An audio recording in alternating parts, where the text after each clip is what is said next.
Hey, before anything else, can I ask you a quick favor? Your subscription is what keeps this channel alive. If you've ever felt something from this story or any of the others, or if this channel has ever made your day better, please make sure to hit that subscribe button. It helps me way more than you can imagine. Now, let's get into the story. I was 3 glasses of cheap red wine deep and halfway through a particularly chaotic tarot reading done by my best friend Lana when I decided to download Blood Match. It's like Tinder but for vampires, she giggled, swiping her phone to show me the pitch-black interface that looked like it hadn't been updated since 2007. All the profiles say stuff like 300 years old, poly, looking for eternal mate. It's hilarious. I rolled my eyes, grinning despite myself, and grabbed my phone. Okay, fine. But only if I get to use the cringiest photo of me from high school and say I'm a garlic farmer. Lana howled with laughter, nearly spilling her wine, while our other friend, Harper, clapped with delight. I uploaded a grainy picture of me in braces holding a baguette like a sword and typed in, Jess, 27, garlic enthusiast, sun worshipper, definitely not full of blood or anything. We laughed so hard we cried. I set the app to passive mode, no swiping, just open to being contacted, then tossed my phone on the couch and forgot about it. Until 3:12 a.m. I woke up to pee and, out of habit, checked my phone. There was a new notification from Blood Match. Username, Queen of the Night. Message, Sun Worshipper? How scandalous. I'd say we're doomed from the start. Unless, of course, you're into dangerous liaisons. I blinked at the message, still half asleep. Another ping. Also, garlic is a myth. Just saying. I squinted. The profile picture was mostly shadow, but the outline of a woman's face, sharp cheekbones, a smirk, dark eyes glowing faintly red, was undeniably hot. Oh no, I whispered to myself, biting back a smile. She's one of those role players. Still, I typed back. You're not scared of garlic? What about holy water and bad Yelp reviews? The reply was immediate. One of those might kill me. Guess which? I wasn't proud of it, but I spent the next 2 hours texting her. Valentina, as she finally introduced herself, claimed to be 842 years old, but I stopped counting after the French Revolution, a patron of the arts and deeply opinionated about blood types. O negative is overrated. I kept waiting for her to break character, say just kidding, or try to pivot the conversation into something creepy. But she didn't. She was funny, dry, smart. Her texts had a rhythm, an elegance that felt almost addictive. By sunrise, we'd discussed Renaissance painters, the ethics of biting people without consent, and whether or not modern dating apps had killed romance. Her verdict, absolutely, but I enjoy the carnage. I told myself it was just a joke, a bit, that I'd delete the app by the end of the week. But I didn't. In fact, I found myself checking for her messages before checking my work emails. She never pushed for pictures or personal details. She never flirted too hard, never asked to meet, at least not at first. She just kept talking to me. Every night, at 3 a.m. sharp. A week in, she sent me a selfie. The lighting was low, the angle dramatic. She was stunning. Raven black hair pulled into a loose twist, lips painted deep red, eyes sharp and slightly amused. I wanted to prove I'm real, she wrote. Though, I suppose mirrors are still out of the question. I stared at the picture for a solid 5 minutes before answering. You could be a model. Or a murderer. Either way, that bone structure is criminal. She replied with a bat emoji and a knife. It was official. I had a crush on a fake vampire. Or maybe just on the character she played so well. But something about her made it hard to stop. That Friday, I went out with my friends again. They teased me mercilessly. You're blushing. Oh my God, she's real to you now. Lana teased, waving her wine glass at me. Did she ask to drink your blood yet? No, I muttered, unlocking my phone again. There was a new message. Meet me, it read. I promise not to bite, unless asked nicely. I stared at it for so long Harper leaned over to read. Okay, wait, did she say meet me? She's joking, I said too quickly. It's part of the role play. Or she's a sexy cult leader who wants to turn you into a vampire bride. I didn't answer. The message had come with a location. A gallery downtown. After midnight. A little voice in my head said this was stupid. That I didn't know her, that it was dangerous, that it could be a trap or a scam. But another part of me, the part that hadn't stopped thinking about her voice in my head, her clever messages, her strange calm, it whispered, what if it's real? At 12:14 a.m., I stood in front of an old building with iron gates and ivy climbing its stone walls. The gallery's lights were on.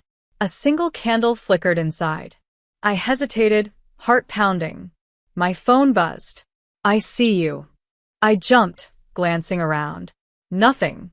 Then the door creaked open. And there she was. Valentina. In the flesh. Taller than I expected, wearing a sleek black dress, hair glossy as ink, lips curved in a knowing smile. Jess, she said, voice like smoke and velvet. I was wondering how long it would take you to give in to your curiosity. I couldn't move. Couldn't speak. She was too beautiful. Too real. And then, she stepped aside, gesturing for me to enter. Care to come in? She asked. Or, are you afraid of the dark? My legs moved before my brain did. I crossed the threshold. The door closed behind me, and everything in my life shifted just slightly toward the impossible. The gallery smelled like candle wax, old books, and something floral I couldn't place. The air was cool, almost unnaturally so, and I felt it cling to my bare arms as I stepped further inside, drawn forward by the quiet hum of violin music playing somewhere overhead. Valentina walked beside me, silent for a moment, allowing me to take it all in. Paintings lined the walls, most of them abstract but with something dark pulsing beneath the brushstrokes, long swirls of red and black, heavy textures, shadows that hinted at movement. I swallowed hard, aware of every sound my boots made against the wooden floor. You actually own this place? I asked, finally finding my voice. I assumed you were exaggerating. Valentina turned to look at me, amused. I rarely exaggerate. It's one of the perks of living so long. You stop wasting time pretending to be more than you are. Her smile was subtle, but it knocked the breath out of me. This is beautiful, I said, unsure whether I meant the space or her or both. I inherited it in 1946, she replied casually. Back when people still thought women couldn't run businesses. I took great pleasure in proving them wrong. I laughed, and her expression softened. She was watching me the way someone might watch a candle flicker, curious, cautious, mesmerized. I wanted to look away, but couldn't. Why me? I asked, the question slipping out before I could stop it. Why respond to a profile with a baguette and a garlic joke? Valentina tilted her head, stepping a little closer. Because it was honest, she said. And funny. And because, frankly, after centuries of brooding men in leather and women trying too hard to be mysterious, your sarcasm was a breath of fresh air. I tried not to beam, but I could feel the heat in my cheeks. So, you're not playing a game? I asked. This isn't some elaborate prank or, I don't know, a vampire-themed escape room. She smiled slowly, taking another step toward me. Does it feel like a game? She asked, voice low. Because I assure you, Jess, I'm very real. And I don't do pretend. Her eyes locked on mine, and for the first time, I felt the weight of centuries behind them. I couldn't explain it, just a sudden awareness that the person in front of me had lived through things I could barely imagine. You could still be a very committed actress, I murmured, trying to steady my voice. Or delusional. Both are possible, she said, not missing a beat. But I didn't invite you here to convince you of anything. I invited you because I enjoy your company. If that frightens you, you're free to leave. She stepped back then, giving me space, her arms relaxed at her sides. The candlelight danced across her skin. I should have left. A sane person would have. But something about the way she looked at me, intense but gentle, like I was the first thing in years to actually surprise her, made it impossible to walk away. No garlic chokes? I asked. Not even one? Her lips quirked. You already used all the good ones. I smiled, then glanced at a nearby painting. It was different from the others, softer, more romantic. A woman in profile, her hair swept up, a line of red trailing down her neck like a whisper. "Did you paint this?" I asked. Valentina hesitated, then nodded. "A long time ago." I wanted to ask who the woman was, but something about her expression made me stop. Instead, I said, "You're talented." "I've had time to practice." Her voice was light, but I could feel the weight in it. She moved toward a small bar in the corner of the room and lifted a decanter filled with something dark. "Would you like a drink?" "Is that—" I raised an eyebrow. "Not blood," she laughed, and for a second her whole face lit up. "It's Cabernet. From a vineyard I own in Tuscany." "You can test it if you like." I promised not to take offense. I crossed the room and watched her pour 2 glasses. Our fingers brushed as she handed one to me, and the touch sent an unexpected jolt through me, like static under my skin. I took a sip. "Rich." "Velvety. Definitely wine." "You pass," I said. "Good."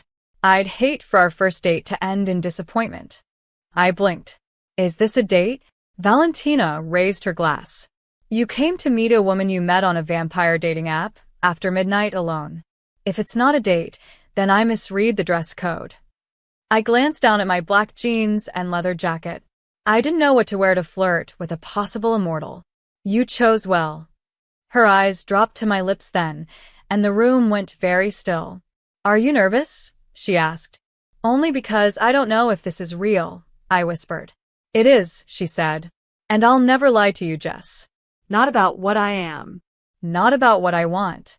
"And what is that?" I asked, heart pounding. She stepped closer, our faces inches apart. "To know you." "To see what makes you laugh.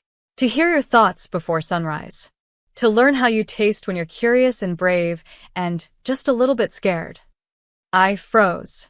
My breath hitched. That's very specific. I've had centuries to figure out what I like. Her voice was silk. And then she pulled back, just enough to let me breathe again. "I won't kiss you unless you ask me to," she said. "Consent is important." "You really are the most polite bloodsucker I've ever met," I muttered, trying to collect myself. She smiled. "I try." For the next hour we talked. About everything. About nothing.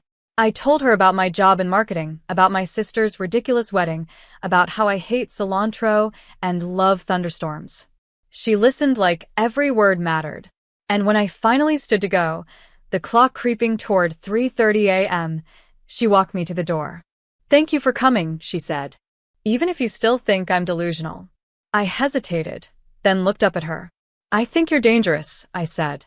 "And I think I want to see you again." Her eyes glinted. "Then I'll wait for your message."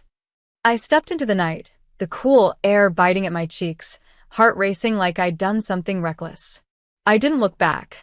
But later, as I lay in bed, phone clutched in my hand, her message came through. "I can still smell you on my skin. Do you know how rare that is?" And I realized I hadn't deleted the app. I didn't want to. I told myself I wouldn't text her first, that I'd wait at least a day, maybe 2, to process what the hell had just happened. I made it exactly 7 hours. By the time the sun had dipped below the skyline and the first stars blinked to life, I was curled up on my couch, thumb hovering over the app, heartbeat unreasonably fast. Finally, I typed, "Okay, so hypothetically, if I did want to see you again, would I have to bring you a virgin sacrifice or just more wine?" Her reply came 2 minutes later. "Just yourself.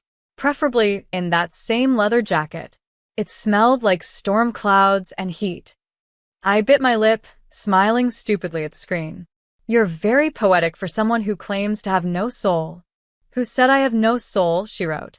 "I just don't show it to everyone." I couldn't explain it, but I missed her. Which was ridiculous, considering I'd only met her once, for maybe 2 hours. And yet, everything since that night felt dull, gray, muted by comparison. The coffee at my usual cafe tasted burnt. My coworkers' voices grated. My favorite playlist felt boring. I kept replaying her voice in my head, the way she said my name like it meant something, the way her eyes never wandered, never drifted, like I was the only thing in the room worth looking at. The next night, I went back to the gallery. I didn't tell anyone. Not Lana, not Harper. I dressed in black again, because I wasn't sure if it was a date or a seance, and when I arrived, the door was already open. Valentina was waiting inside, barefoot this time, in a floor-length silk robe that shimmered between midnight blue and obsidian, depending on how the candlelight hit it. "You came," she said, no surprise in her voice. "I wasn't sure," I admitted. I had a whole conversation with myself about boundaries and bad decisions and stranger danger. "And you ignored yourself?" "Completely. Smart girl." "We didn't kiss. We didn't touch. We just talked. Again." She poured more wine, but barely drank. I noticed she never seemed to eat either, though I didn't say anything. She walked me through her gallery like it was a living diary, each painting a memory, a mood, a decade she refused to forget. "Do you ever miss it?" I asked at one point, standing in front of a chaotic piece from 1917, all smoke and fire and broken brushstrokes. Love what you've seen so far and want to help me keep creating these awesome stories on this channel? Then subscribe and hit the bell. Your subscription supports the channel and makes sure you get more exciting stories. "Being human?" She didn't answer right away. Her eyes lingered on the canvas like it hurt to look at. "Sometimes, in the quiet hours, when the city is asleep, and I remember how it felt to run out of breath." I shivered. "Is it like the movies?" I asked, trying to keep it light. "Coffins? Bats? Sparkles?" Her lips twitched. "No coffins. I prefer beds. And I haven't turned into a bat in over a century. It's terrible for posture. As for sparkling, only when I'm lying."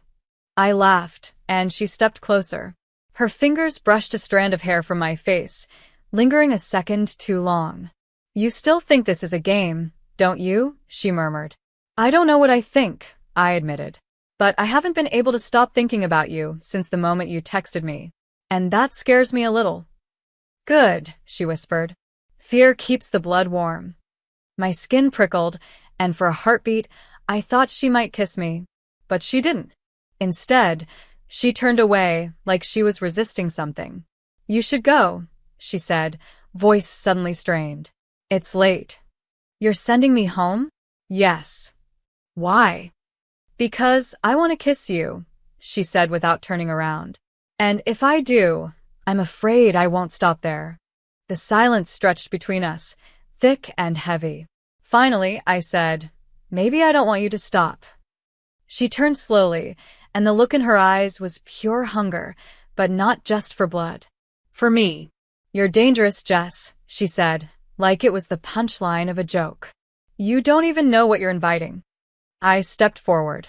"Then show me." Her jaw tightened. "Not yet." "Why?" I whispered. She closed the distance between us in an instant, cupping my face in her cool hands, eyes locked on mine. "Because the longer I wait, the more I'll remember what it feels like to want something." She pressed her forehead to mine, breath cold against my cheek. "And you make me want everything." We stood like that for what felt like forever. Then she let me go. No kiss. No promise. Just the echo of her touch and the maddening certainty that I'd never be the same. That night, I dreamed of her. Vivid, wild dreams of running through fog, of hands tangled in hair, of lips brushing skin, and the taste of wine on her tongue. When I woke, my heart was racing. My skin burned. I checked my phone like an addict. 3:01 a.m. A message. "I'm trying to behave. You're making it difficult." I wrote back. "Then stop behaving." Her reply. "Soon." The days blurred after that. I still went to work, still answered emails, still pretended to care about client briefs and pitch decks. But I lived for the nights. For her voice. For our stolen hours. I started sleeping during the day, without meaning to. I'd close my eyes at noon and wake at dusk, heart pounding, ears ringing, always thirsty. I stopped eating garlic. Not on purpose, it just made me nauseous now. And sometimes, when I passed mirrors, I'd swear for a split second that I saw her reflection next to mine, even when I was alone. I told myself I was losing it, that I was too deep into the fantasy, that I needed to take a step back. But when she sent me a photo of a full moon over a Gothic rooftop and wrote, "Wish you were here," I replied without hesitation, "Tell me where." She sent an address. Not the gallery. A rooftop bar, abandoned for years, half overgrown with ivy. I climbed the fire escape just after midnight, heart hammering, adrenaline singing through my veins. She was waiting, leaning against the railing, pale skin luminous under moonlight, hair loose, red lips curved into a smile that promised ruin. "You came," she said softly. "I always do," I whispered. And then finally she kissed me. Her lips were colder than I expected, but impossibly soft, like silk pressed against winter glass. She didn't devour me, not at first. She kissed me slowly, deliberately, as if she had all the time in the world and wanted to savor every second of mine. Her fingers curled gently around my waist, pulling me closer until I could feel the press of her body against mine, the dangerous calm in her chest, the eerie stillness that made her feel like a living statue carved out of moonlight and want. I should have pulled away. I should have asked more questions. But my body betrayed me with a hunger of its own, fingers digging into her hair, mouth opening to hers like I'd been waiting my whole life for this exact moment. When she deepened the kiss, something in me shattered. A dam, a wall, a rule. I didn't care what she was. I didn't care if she had fangs or centuries or a secret thirst that could ruin me. All I cared about was the way she made me feel, like I was seen, like I was wanted, like I wasn't just alive, but awake for the first time in years. She pulled back suddenly, breath cool and shaky against my cheek. "I shouldn't have done that," she murmured. "Then why did you?" I whispered, lips still brushing hers.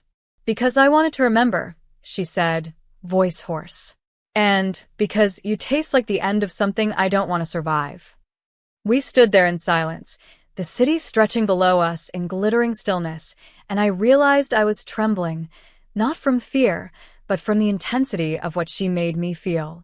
"Jess," she said slowly, her voice suddenly careful, "if you keep coming back to me, if you let this become more than just a curiosity, you need to understand. I'm not safe. Neither is love," I said, surprising myself. "But people still do it." She stared at me then, with something raw and ancient flickering in her gaze. "You're not just anyone. You're waking things in me that should have stayed buried." "Then let them wake," I said, heart pounding. "Maybe they're not done with you yet." For a long moment, I thought she might kiss me again. But instead, she stepped back, eyes full of restrained ache. "Come to the gallery tomorrow night. There's something I want to show you." "Can't you show me now?" I asked, already missing her touch. She shook her head. "Not yet. You've had enough of me for one night." "I don't think I'll ever have enough of you," I admitted, and that made her smile, sad and slow, like a song fading out. "You don't know what you're saying." "Maybe not," I said. "But I know what I feel." And for once, that was enough. The next day, I didn't go to work. I couldn't. I slept through the sun again. Dreams thick with red silk and whispers in forgotten languages. When I woke, my body felt too light, too sensitive. I looked in the mirror and for a second, I swore my pupils were dilated far beyond what was normal, but when I blinked, they were fine. I tried to eat, but everything tasted wrong, bland, metallic, almost dead. I ended up pouring a glass of red wine and sipping it alone, trying not to think about how much it reminded me of her.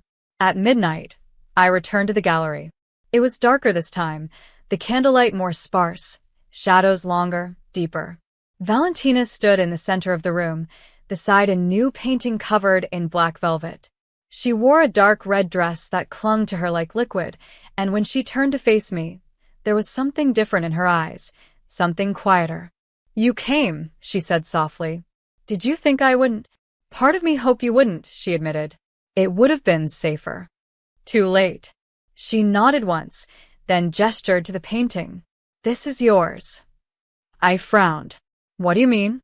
She reached out and pulled the velvet away. My breath caught. The painting wasn't abstract like the others. It was me. Lying asleep, hair sprawled across a pillow, a beam of moonlight on my throat. My skin looked porcelain. My lips were parted slightly. Peaceful, trusting, vulnerable. I stepped closer, heart hammering. When did you? How? I don't sleep, she said. But I do remember. I turned to her slowly. You've seen me like this? Only once, she said. The night I first found her profile. I was curious. I watched. You watched me sleep? Yes. I was going to delete the app. But then I saw your picture, and something in me shifted. I needed to know if you were real. I didn't come inside. I didn't touch you. I just stood there, listening to your breath. I didn't know whether to be terrified or deeply moved. Somehow it was both. That's creepy, I whispered. Yes, she agreed. And true. Why are you telling me this? Because I'm not trying to fool you, she said. I told you I wouldn't lie. I'm not normal, Jess. I never will be. But I will be honest. And I need you to see what you're walking into. I looked at the painting again. The brush strokes were delicate, reverent. Like she'd painted me the way a worshipper paints a goddess. This is how you see me? I asked. It's how I feel you, she said. You make me remember what it was like to want without hunger. And what if I don't run? I asked, voice shaking. What if I stay? She stared at me for a long moment, then whispered. Then I'm already lost. I reached for her hand, and this time, she didn't pull away. Her fingers were cool, her grip strong. I stepped closer. You told me once you hadn't turned into a bat in over a century, I said. What's your excuse now? She smiled, bittersweet. You make me forget the things I swore I'd never feel again. Good. I leaned in, my breath against her cheek. Then forget with me. This time when we kissed, it wasn't careful. It wasn't restrained. It was a collision of centuries and seconds, of longing and fire and something darker. I felt her teeth graze my lip, not enough to break skin, but enough to make my whole body ache. She pinned me softly against the wall, mouth devouring mine like I was something forbidden and sacred. And I let her. I wanted her to. When we finally pulled apart, she looked shaken. I can't, she started. You won't, I said. Not yet. You don't know what you're asking. Maybe not, I whispered. But I know who I'm asking it from. She stared at me, then nodded slowly. Then we're already too deep. We were the second you messaged me. And with that, she wrapped her arms around me and held me like I was already hers. I didn't tell her that, in my heart, I already was. I stopped pretending after that night. There was no going back to normal, no convincing myself this was still a joke or a game or some darkly romantic fantasy I'd eventually outgrow. I woke up every day with Valentina's kiss burned into my skin, the memory of her lips like a ghost I didn't want to banish. I didn't check my work emails. I didn't return my sister's calls. I barely left my apartment during daylight. And when the sun fell and the sky turned that impossible shade of bruised violet, I was already halfway dressed, already waiting for her next message. But that night, there was no message. Midnight passed. Then 1 a.m. Then 2:30. I sat on my couch with the lights off, the silence pressing in on me like a second skin, trying not to imagine worst-case scenarios, coffin-related, stake-related, heartbreak-related. At 3:11, I finally texted her. Are you okay? No reply. At 3:48. Did I do something wrong? At 4 o'clock, just one word. Please. Still nothing. I didn't sleep. When the sun rose, I drew the curtains tight and curled into myself, my heart a mess of dread and want. The next night, still no word. The next, the same. By the third night, I couldn't take it anymore. I went to the gallery. The doors were locked. The lights out. No sign of her. I stood there for 20 minutes, debating whether to break a window or break down. Then, just as I turned to leave, I felt it, a cold gust, not from wind, but from something older. I spun around. She was there, standing across the street, watching me, Her eyes looked darker than usual, and her face was pale even by her standards. She didn't move. Neither did I. Then she turned and walked into the alley beside the gallery. I followed without thinking. The moment I stepped into the shadows, she grabbed me by the wrist and pinned me against the brick wall, her eyes wild, her breath unsteady. "Jess," she rasped, "you shouldn't have come. You disappeared," I said, breathless. You thought right," she hissed. "I am not safe right now. I haven't fed in days. I needed to stay away. You could have told me. I wanted to. But your scent, your heartbeat, it makes me forget. I didn't trust myself." "Then trust me," I said, touching her face. "Tell me what you need." "You," she whispered. "Always you. But I won't take anything you don't give freely. And if I see you bleed right now, Jess, I won't be able to stop myself." "Then don't look at me like you want to bite me," I said, trying to lighten the air. "That's the problem. I want to bite you all the time." "Is that supposed to scare me?" "Yes," she said simply. "Because if you don't start fearing me, I will forget how to fear for you." She pulled away, pacing like an animal trying not to pounce. Her hands trembled. I'd never seen her like this, unhinged, vulnerable, feral. And somehow, it only made me want her more. "What happened?" I asked. "Why haven't you fed?" "There are rules," she said. "Politics. I broke one. Feeding off a certain bloodline. They called it a violation. They revoked my right to feed until judgment is passed." "You're starving on purpose?" "It's not up to me anymore." "You're the queen," I snapped. "Aren't you supposed to make the rules?" "Not in this," she said bitterly. "The elders hold the old laws." I challenged one of them. He didn't like losing. "So now what?" "You just waste away." "I endure. Until the trial." "When?" "2 nights from now." "Can I help?" I asked. "No." "You shouldn't even be near me right now." "I'm not going anywhere." She looked at me then, devastated and furious and aching. "You stupid, beautiful, reckless girl. That's what you like about me. It's what's going to get you killed." "Then die with me," I said, and she froze. "Don't say that." "Then stop making me feel like I already have." She groaned and pressed her forehead to mine, eyes clenched shut. "You are undoing me," she whispered. "I don't even care anymore. I don't care about the elders or their laws. I only care that you're here, that you didn't run." "I'll never run," I said, "unless it's into your arms." She kissed me again, harder this time, desperate. I felt her teeth scrape against my lower lip, and I gasped, not in fear, but in need. She pulled away before they could break skin, hands shaking. "I can't stay," she said. "If I do, I'll do something I can't take back." "Then let me go with you." "No." "It's not a place for you. I'll decide that. You don't understand the kind of creatures you'd be walking into." "Then show me." She looked at me for a long time, then nodded once. "Tomorrow night, midnight, I'll come for you." And she vanished into the shadows. The next day dragged like a punishment. I couldn't eat, couldn't think.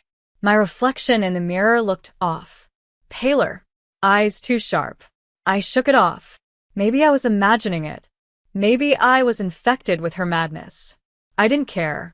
When midnight struck, she appeared in my apartment without warning. No knock. No sound. Just there. She was wearing a long coat, dark and regal, and when I stepped close, she didn't kiss me, just took my hand and whispered, "Are you sure?" "Always," I said. "Then come." She took me underground. Beneath the city, through hidden doors and stone corridors, into a world that didn't feel real. Candlelit halls, velvet-lined walls, people who didn't blink. Some looked at me with curiosity, others with hunger.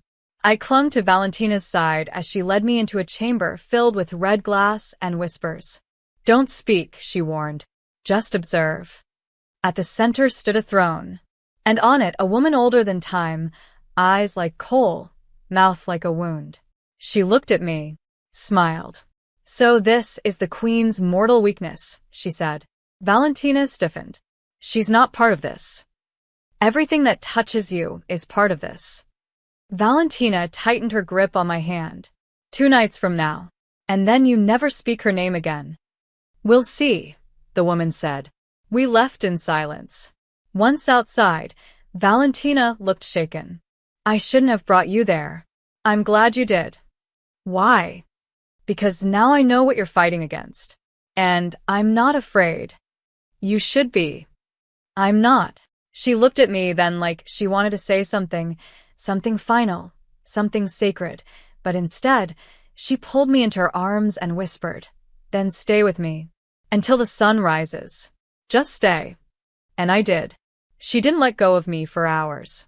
We stayed in her private chamber beneath the city, the door locked with a seal that shimmered when touched, the candles never flickering no matter how much I moved or breathed or begged her to let me stay closer. She lay beside me on a bed that felt like it belonged in another century, black silk sheets, carved headboard, heavy with history and memory, and held me like I was something she never believed she could touch again. I didn't ask questions. Not yet. I just traced the edge of her collarbone with my fingers, memorized the dip of her throat, the subtle flutter of muscle beneath skin that felt like marble laced with grief. Her eyes stayed closed most of the time, but when she opened them, they were darker than I remembered. Heavy. Starved. And still, she didn't touch me with hunger. Only reverence. Do you dream? I asked softly, voice barely a breath. Not like you do, she said. But sometimes I remember things so vividly, they feel like dreams. Faces. Voices. The way the world used to smell before electricity and concrete. Do you remember your human life? She didn't answer at first. Then, only the parts one hated. It's a curse. All the beauty fades. Only pain stays sharp. Maybe that's why you're so drawn to me, I said, half teasing. Because I'm still full of all the stupid, beautiful, temporary things. No, she said, turning to look at me. I'm drawn to you because you're real. Because when I touch you, I feel the weight of time again. Because you taste like choices I was never brave enough to make. I should have kissed her then, but something in her expression stopped me. She was unraveling. I could see it, her control fraying around the edges. The shadows beneath her eyes were deeper. Her skin paler. Her voice thinner. I ran my hand down her chest, over her ribs. I could feel the bones too clearly. You're starving, I whispered. Don't pretend you're not. 2 more nights, she said through gritted teeth. I can make it. No, you can't. You're not even you anymore. You need blood, Valentina.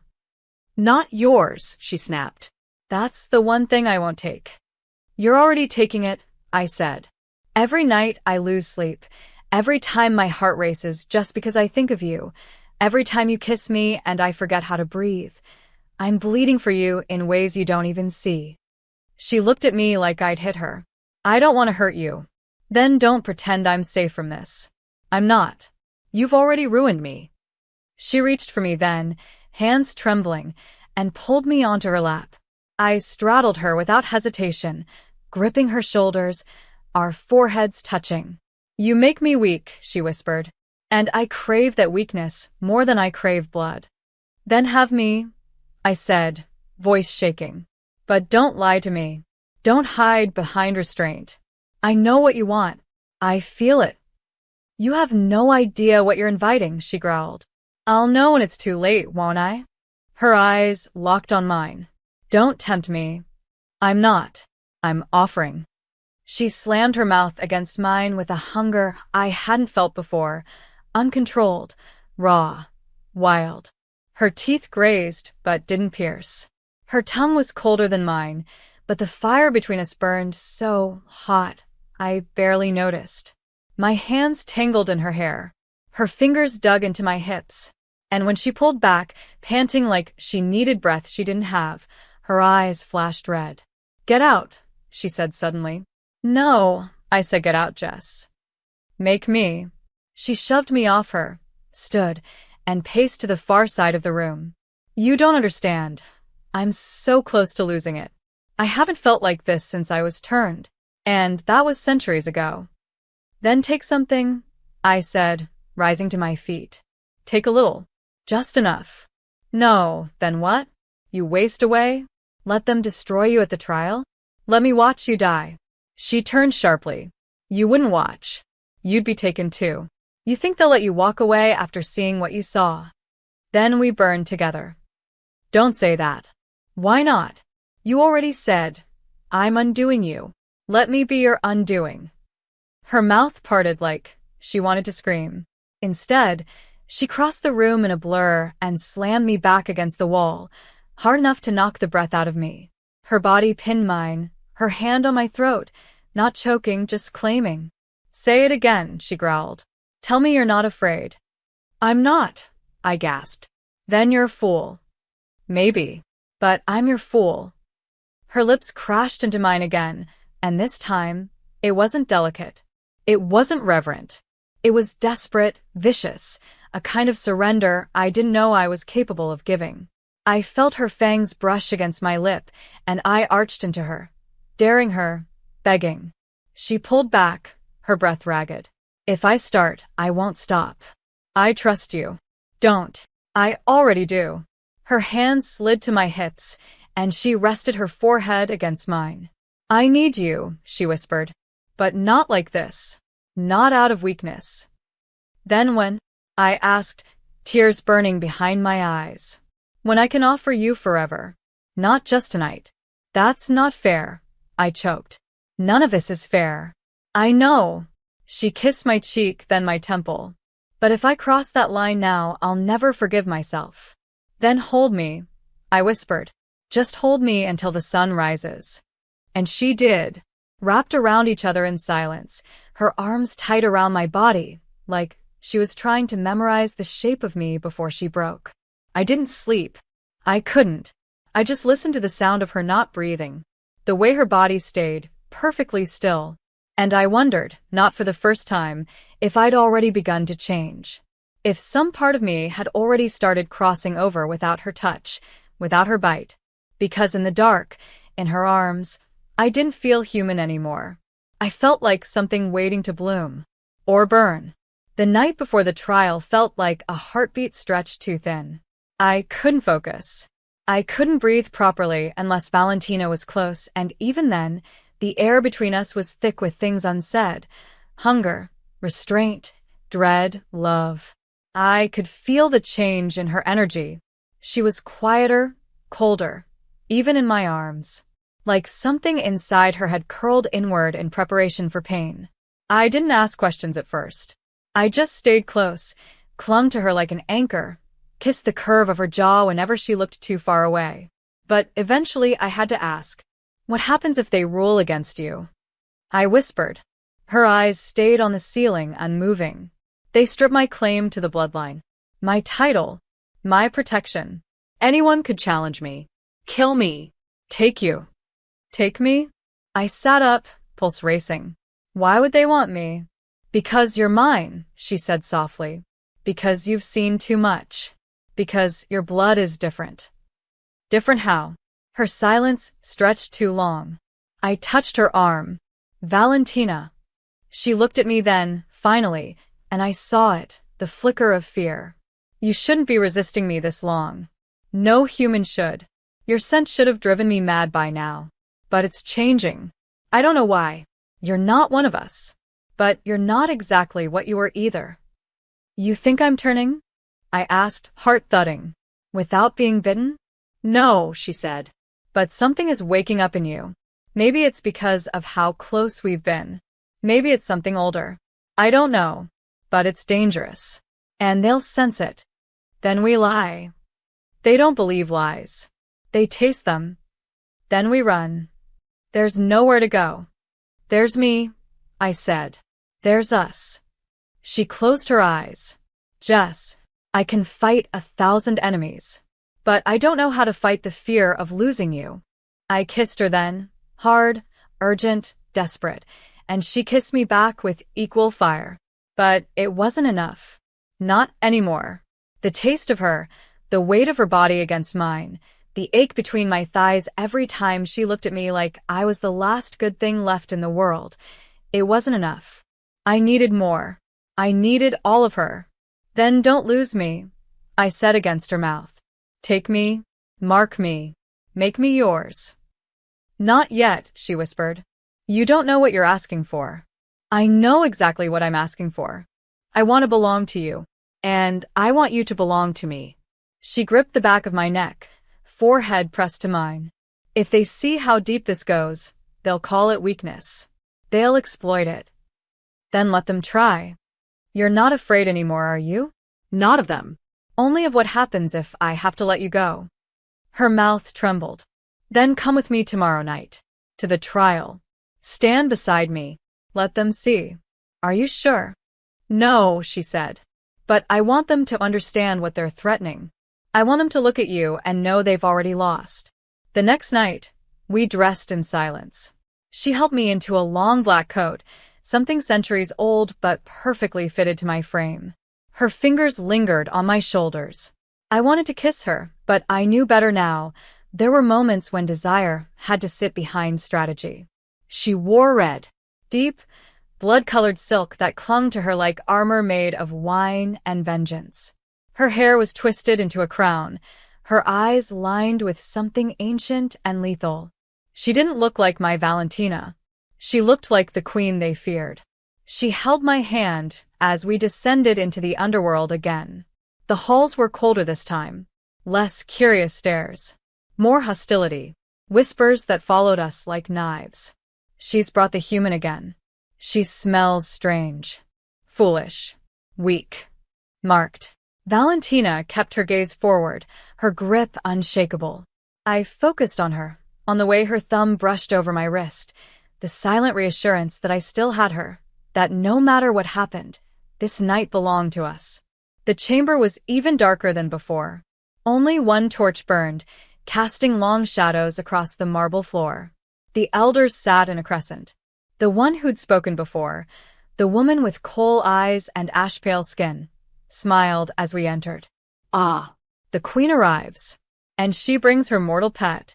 Her name is Jess, Valentina said, voice sharp as ice. And she is not your concern. Isn't she? The woman mused. She walks like she belongs here. Smells like the turning. Strange, isn't it? Say what you came to say, Valentina snapped. I broke no law. You fed where you were forbidden. Drank from a bloodline you once swore to protect. I was starving, left to rot by the very council meant to guide me. You let your hunger rule you. That makes you weak. I'm not the one hiding behind dusty laws to keep my power. The woman's smile faded. You forget your place. No, Valentina said, stepping forward, pulling me with her. I remember exactly who I am. And if you challenge me, you challenge us. All eyes turned to me. I could feel their gazes like fangs on my skin. One of them stood, a man with silver eyes and a scar across his neck. You claim the human? I do, Valentina said. You bind yourself to her? I choose her. Then bleed for her. Silence. Then, what? I whispered. It's the only way, Valentina said, voice tight. They demand proof. That I would give up strength for love. That I would weaken myself willingly. What do they mean, bleed? It won't kill me, she said. But it will hurt. It will cost me. Then don't. Too late. She stepped into the center of the room, turned to face me, and knelt. The gasp that echoed around the chamber was audible. No queen bowed. Ever. Not even to death. They want to see what I'd give up for you? She said, looking up at me. Let them. She took the ceremonial blade from the altar. No hesitation. Drew it across her palm. Deep. Vicious. Her blood hit the floor like spilled rubies. The smell hit me like lightning. Sweet. Addictive. Alive. Something inside me twitched. My mouth watered. My heart stuttered. I took a step forward. Jess, she said, voice strained. Don't. It's not time yet. What's happening to me? I asked, trembling. You're feeling it, one of the elders said. The bond. The awakening. You were never ordinary, were you, little mortal? I backed up. I couldn't breathe. Valentina was still kneeling, blood pooling at her feet. My body was on fire. my veins humming, my skin too tight. Take her away, the woman elder ordered, before the queen makes another mistake. 2 guards stepped forward. Valentina growled low, feral, rising to her feet. Touch her and die. Then remove her yourself, the elder snapped. Or we will. Valentina looked at me, pain written across her face. Come with me, she said. Now. And I did. But as we ran from the chamber, the only thought in my mind wasn't about fear. It wasn't about danger. It was about blood. And how badly I wanted to taste it. We didn't speak for hours after we fled the chamber. The silence between us was not quiet.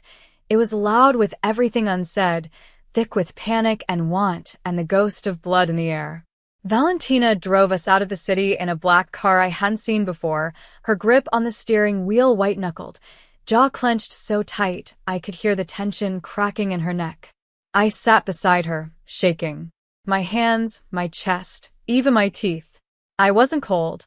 I was burning from the inside out. It wasn't fear anymore. It was something deeper. Something ancient. My senses were sharp, too sharp. I could hear the trees rustling on the roadside, even with the windows closed. I could smell the leather of the car, the metal of the blade she used, and, most terrifying of all, I could still smell her blood. Still want it. What's happening to me? I whispered finally, my voice raw.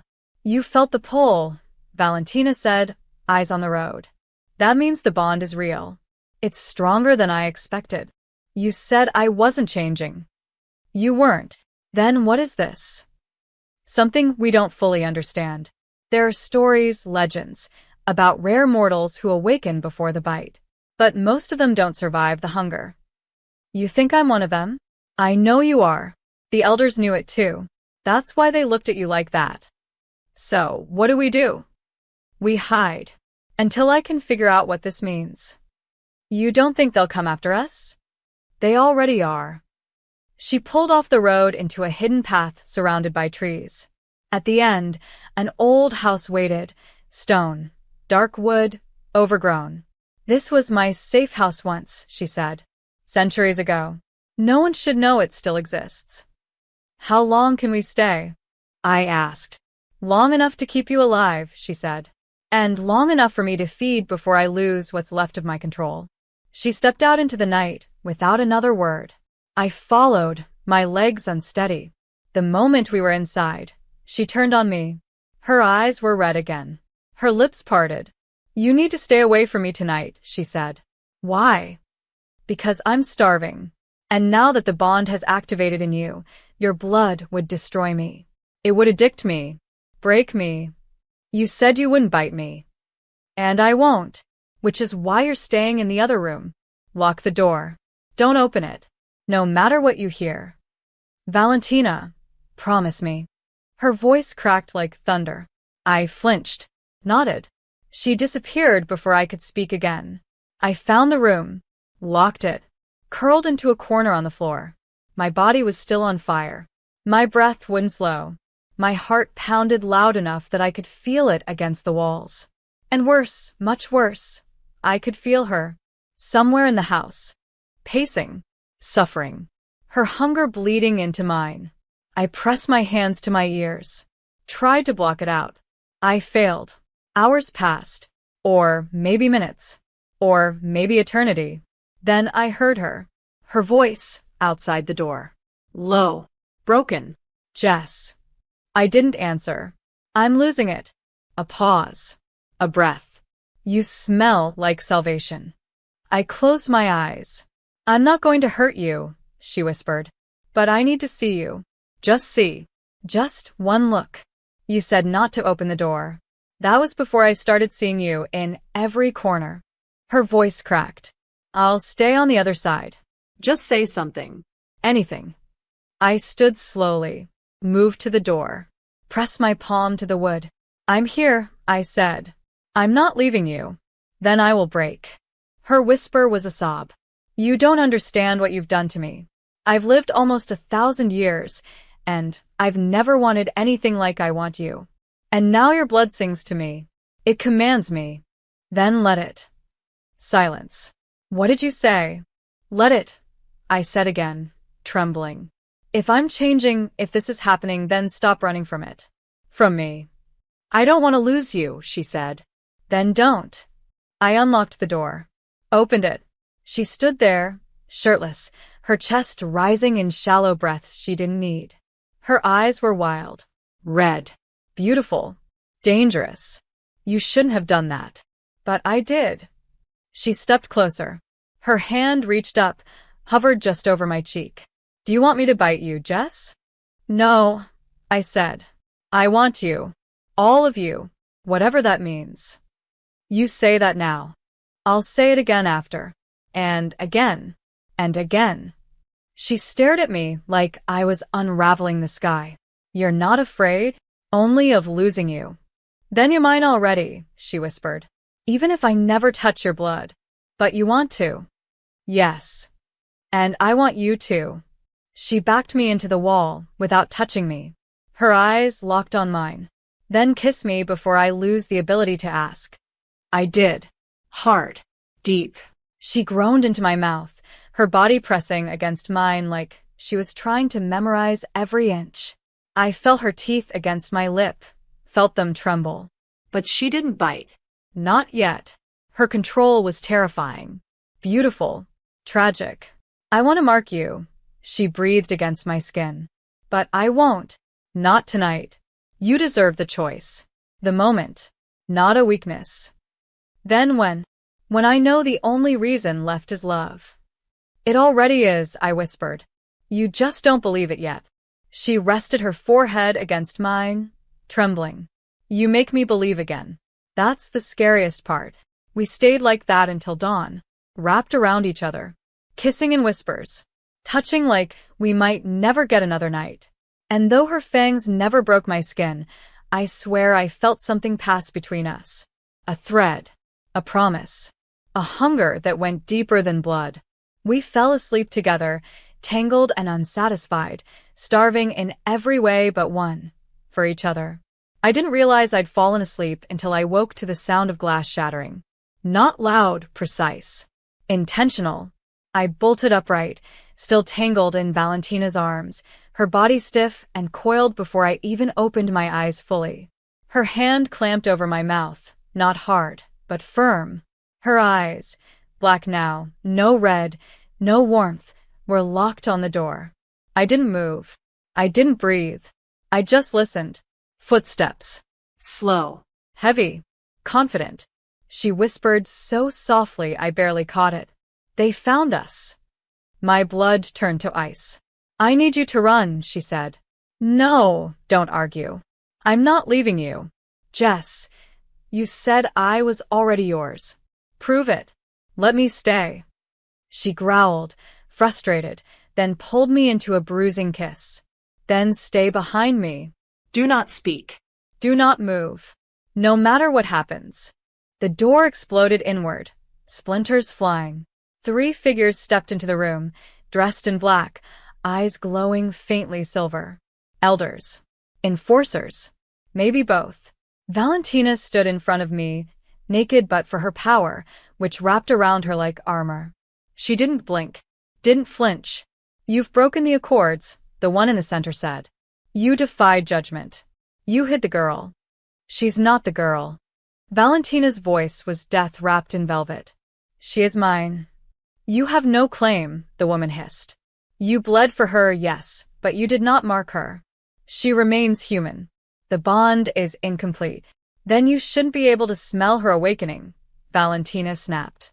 And yet here you are, drawn to her like carrion to blood. The man on the left sneered. Perhaps we should mark her instead. Claim her for the council. Valentina moved so fast I didn't see it, only heard the sound of bones cracking as she slammed him into the wall. He didn't move again. The next one of you who touches what's mine dies screaming, she said, voice calm, deadly. You're outnumbered, the woman said. And weakened. You haven't fed.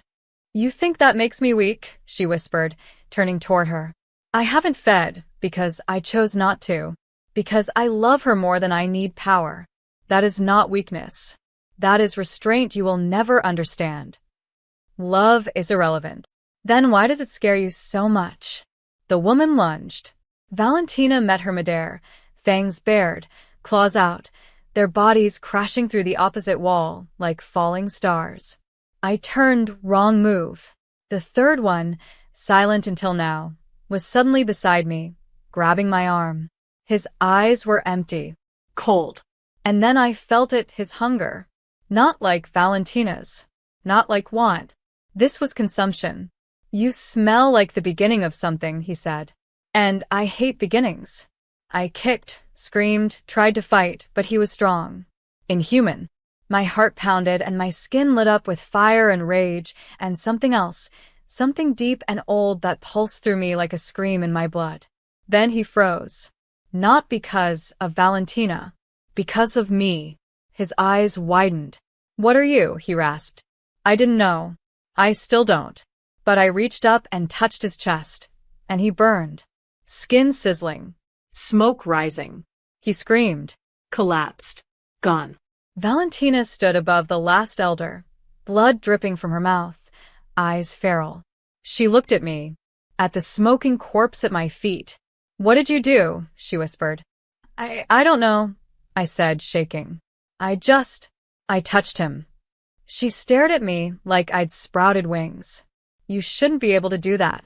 Not without turning. Not without dying. But I didn't. I took a step toward her. I'm still here. She reached out, touched my face. Your pulse is faster. Your scent is changing. Then turned me. I didn't mean to say it. But it came out like a command.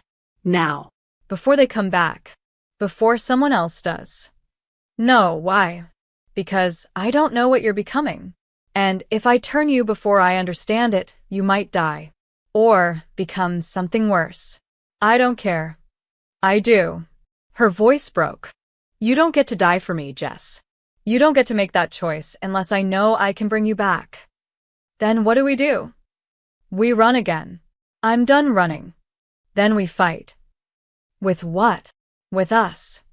She kissed me again, this time slow, desperate, like she needed to memorize the way I tasted before it was too late. When she pulled away, there was blood on her lip. Not mine. Hers. She wiped it away. I'll call in my last favor. There's one place left that might protect us. If they haven't turned against me too. Where? A sanctuary. Sacred ground. Hidden even from the elders. But we'll need to get there before sunrise. Then let's go. We ran. Through tunnels older than cities, through the bones of forgotten kings and the dust of the dead who never found peace. I didn't know where we were going. I didn't care. I only knew her hand in mine, her body beside mine, her breath against my ear as we moved like one. We reached the temple just before dawn, a great cathedral carved into the side of a cliff, hidden by fog and magic and faith. The doors opened for her without touch. The guards let us pass without question. Inside, the air was heavy with incense and blood and silence. We'll be safe here, she whispered. For now. And after? That depends on what you are. What if I'm something they fear? Then I'll protect them from you. You'd kill for me. I already have. Would you die for me? She didn't answer. But she pulled me to her chest, wrapped me in her arms, and whispered, I'll live for you. That was enough. For now. I don't know how long we stayed inside the sanctuary. Time bent there, stretched like breath held too long. The priests didn't speak. They only watched us with unreadable eyes, cloaked in shadow and reverence. The walls hummed with ancient power, and every time I touched them, I felt something reach back, something older than Valentina, older than death, something that saw me and did not flinch. Valentina never left my side. She paced like a caged thing, her hunger still taut under her skin, her body pulled thin by restraint. But her eyes never lost their light when they looked at me. Not even once. On the third night, the high priestess called us into the inner sanctum. The room was a circle of stone and flame, silent and sacred. She looked at Valentina first. Your bond is real, she said. Stronger than any we've seen in centuries. Then she turned to me. Her eyes were golden. Timeless. But the girl is not as she seems. I'm not a girl, I said. Not anymore. No, she agreed. You are something else now. The blood has not touched your veins, and yet you carry its echo. The vampire queen has given you her hunger, but what you gave her in return is power. Valentina stepped forward. Then help us. Tell us what Jess is. She is choice, the priestess said. She is the turning point, not just for you, but for all of us. The old blood is dying. The old ways crumble. And she is the first spark of what comes next. What does that mean? I asked. It means you are not meant to be turned. My stomach dropped. What? Your body would reject it. Your spirit burns too bright. You would die. I looked at Valentina, whose face had gone still. Too still. But the bond is stronger than the bite, the priestess said. You've already been transformed, Jess. Just not the way you thought. Then what am I? The only one of your kind. Silence. Then Valentina said, That's not enough. It's not safe. Nothing worth keeping ever is, the priestess said. You want to protect her? Then stop trying to control what she becomes. Stand beside her. Let her rise. And if others come for her, they already will, no matter what you do. Then I'll kill them. You'll try, the priestess said, but it will be her who ends it. I stepped forward. I don't want to end anything. You don't have to want it, she said. You only have to survive. And with that, she pressed her fingers to my chest. A light flared, white hot. I gasped. My skin lit up. My blood sang. And then I saw it, what I'd become. Not vampire. Not mortal. Something in between. Something new. And in that moment, I knew Valentina had never needed to turn me. I had already crossed. Just by loving her. Just by letting her in. When the light faded, she caught me. Held me like she'd never let me go again. What do I call you now? She whispered. Mine, I said. Always mine. The sanctuary couldn't protect us forever. We left before sunrise the next day. The world outside felt different. Brighter. Sharper. I could feel people's hearts beating in their chests. I could sense fear like a scent in the air. And I could feel her. Every step she took, every breath she didn't need. We went back to the gallery. It was still standing, waiting. And there, in the soft candlelight, she turned to me and said, I still want to mark you. Then do it, I said. Mark me without turning me. If I'm already yours, show them. Her fangs slid out, slow, reverent. And this time when she bit, it wasn't violent. It wasn't even painful. It was ecstasy. My blood welcomed her. My body didn't flinch. The bond lit up like fire between our hearts. I felt everything, her memories, her pain, her joy, her love. She didn't just drink. She gave. I saw centuries pour into me, and I gave her my now. When it was over, we both collapsed, shaking, laughing, crying, whole. You're not just my queen anymore, she said. You're my revolution. We didn't hide after that. We didn't run. They came for us, yes, but they always left weaker. Or not at all. Because I wasn't prey. I wasn't human. I wasn't vampire. I was Jess. The girl who downloaded a dating app as a joke. And ended up rewriting the world. With the vampire